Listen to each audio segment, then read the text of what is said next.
بسم الله الرحمن الرحيم. ويصنع الفلك وكلما مر عليه ملأ من قومه سخروا منه قال إن تسخروا منا فإنا نسخر منكم كما تسخرون فسوف تعلمون من يأتيه عذاب يخزيه ويحل عليه عذاب مقيم.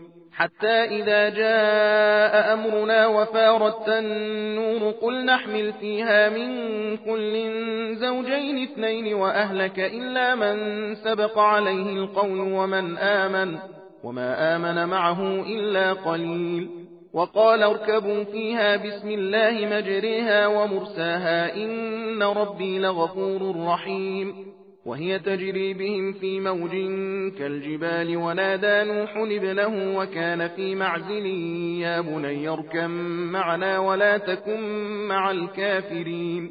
قال سآوي إلى جبل يعصمني من الماء قال لا عاصم اليوم من أمر الله إلا من رحم وحال بينهما الموج فكان من المغرقين. وقيل يا أرض ابلعي ماءك ويا سماء أقلعي وغيض الماء وقضي الأمر واستوت على الجودي وقيل بعدا للقوم الظالمين. ونادى نوح ربه فقال رب إن ابني من أهلي وإن وعدك الحق وأنت أحكم الحاكمين. قال يا نوح إنه ليس من أهلك إنه عمل غير صالح فلا تسأل لما ليس لك به علم إني أعظك أن تكون من الجاهلين.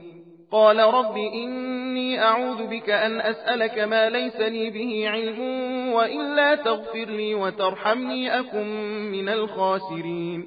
قيل يا نوح اهبط بسلام منا وبركات عليك وعلى ممن معك وأمم سنمتعهم ثم يمسهم منا عذاب أليم.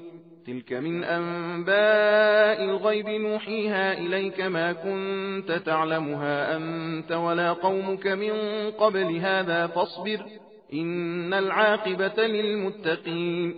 وإلى عاد أخاهم هودا قال يا قوم اعبدوا الله ما لكم من إله غيره إن أنتم إلا مفترون. يا قوم لا أسألكم عليه أجرا إن أجري إلا على الذي فطرني أفلا تعقلون. ويا قوم استغفروا ربكم ثم توبوا إليه يرسل السماء عليكم مدرارا ويزدكم قوة إلى قوتكم ولا تتولوا مجرمين. सबील कुरान हिदायत का रास्ता।